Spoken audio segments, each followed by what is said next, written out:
Welcome to Inside Trenton. I'm Rafael P. Roman. And I'm Steve Adubato. In 2007, Governor John Corzine established a Blue Ribbon Advisory Panel to study how legal and illegal immigrants could be integrated into New Jersey society. Just last March, the panel came out with a series of proposals which included granting in-state tuition to undocumented students and giving driving privileges to undocumented drivers. Joining us today to debate the panel's recommendations are panel member Shai Goldstein, who is the executive director of the New Jersey Immigration Policy Network, and Dr. Gayle Kesselmann, the co-chair of New Jersey Citizens for Immigration Control. Thank you, both of you, for being with us. It's a pleasure to have you here. You know, we'll talk about the various recommendations that the panel came out with, but let's start, Doctor. Let me start with the two key, the ones that got the headlines, and let me start with the one about in-state tuition. What's wrong with granting in-state tuition to a New Jersey resident student who went to high school in New Jersey, probably grew up in New Jersey? What's wrong with that? Well, what's wrong with it is that it's not fair to the hard-working, tax-paying citizens of New Jersey who are struggling in this economic climate to pay the tuition for their own children, to put their own children through school. They are actually being asked to carry an additional burden in the form of subsidizing the education of illegal immigrants in the form of thousands of dollars a year. Now, it comes to somewhere around the order of $10,000 a year. It's not fair to put that burden on I'd like citizens. to get Shai's response to that, but you know, one of the arguments often used against undocumented or illegal immigrants is that they are a drain in the economy. So why not provide as many opportunities as possible to allow undocumented immigrants, especially if they came here as children, to increase their education and become a contributor to the economy? Well, because first of all, it rewards behavior that you want to actually discourage. Secondly, it puts a burden, as I said, on the taxpayers of New Jersey. And I want to make it clear that I don't have a problem with anybody, legal, illegal, or whatever, going to college in New Jersey. But the point is, who's going to pay for it? I don't think it's fair to put that burden on the New Jersey citizens. They want to go to college, that's fine, but they're going to have to come up with the tuition, you know, and not expect other people, the taxpayers of New Jersey, to subsidize it. First of all, thank you. Second of all, I'm glad that you pointed out that while these are the two headline recommendations, and we acknowledge that, that's within the control of the media, not the panel, that they represent less than 1% of the recommendations, less than 1% of the time that was spent by the panel. Talk about this particular one. Understood. With regard to this particular one, the doctor is making the assumption that many anti-immigrant organizations are proffering that immigrants aren't paying taxes, and that's a flat-out lie and a misrepresentation. Everyone living in New Jersey, regardless of documentation, 100% are paying sales tax. And we've had a lot of debates in New Jersey about property tax.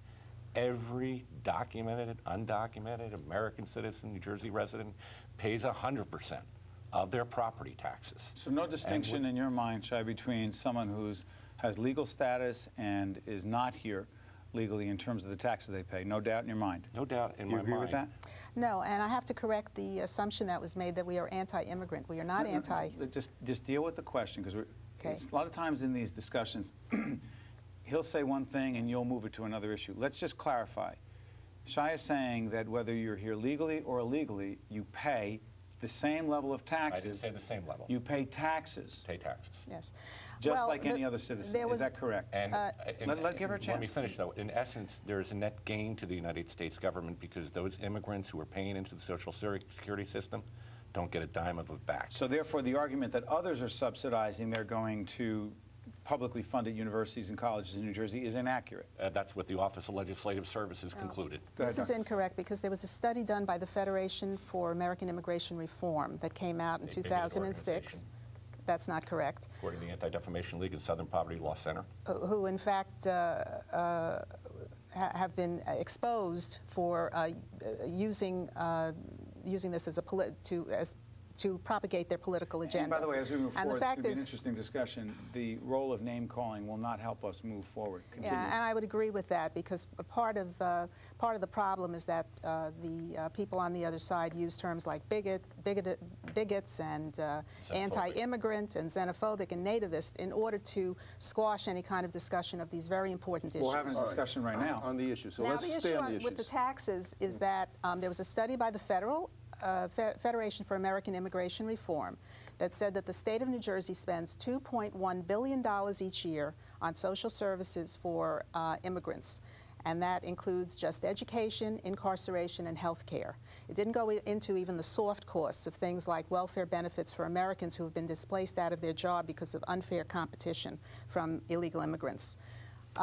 Now, if you look at the taxes that can be collected from these groups, according to the study, it came to about $488 million a year. In other words, a little under $500 million.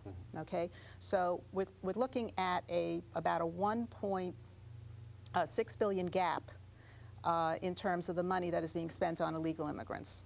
Now, furthermore, so there is themselves. But that's exactly, according to FAIR, and there have been which studies. has no record of scholastic or government-related ability to evaluate these issues. They can throw any number out dueling that they polls want. won't help us either. You know that, right? Dueling statistics. When we're talking about in-state So, tuition, but and we're talking about opportunity, and we're talking about the driving engine of New Jersey's economy, which neither one of us, I think, are disagreeing, are children. In addition to which, the New York Times carried a very standard example of this with Marisol. You saw the article in the New York Times. Somebody who's been here since she was 3 years old. Okay, she's paying twice the tuition at Rutgers, and quite frankly, Rutgers has a responsibility to support this because their slogan, their campaign is Jersey Roots, Global Reach. Well, if we want global reach, we're going to continue to function and grow. Immigrants, regardless of documentation, their education, their ability to contribute to our economy, to be involved in international business, and most importantly, to grow small businesses, which is the engine that always grows America. Immigrants have historically been that engine and need to continue to be that engine. The reality is we had restrictive immigration laws in the 1920s, and we had a complete lack of infrastructure and growth of small businesses during that time because we extensively decreased immigrants that way. All right. The other issue is that there is an outflow of money. There was a study done by the Inter-American Development Bank, which is not a right-wing think tank. It's a Latin American initiative that monitors economic and progress in Latin American countries. And they monitor the amount of money that leaves every state in the United States, that leaves in the form of remittances. There is over $1 billion each year that leaves the state of New Jersey going to Latin American countries. But that would be the case whether the immigrant is documented or undocumented. It doesn't. It wouldn't matter. And it has nothing to do with in-state tuition. The bottom line, in-state tuition is about not even accepting some of your discussions, which I don't. The bottom line is it's the moral issue. You don't punish children because their parents may have done something inappropriate. No one's You are punishing. punishing them. You're making them. In other words, wait a minute. In other words, if I don't want to pay for someone's college tuition, that means that I'm punishing. If I don't want to pay for someone's college tuition, that means that I'm punishing them? Is that what you're saying? You're not paying for their college tuition. It doesn't mean they're automatically accepted or entitled to scholarship. We're just talking about them paying the same amount. Can I get a yes or no to this?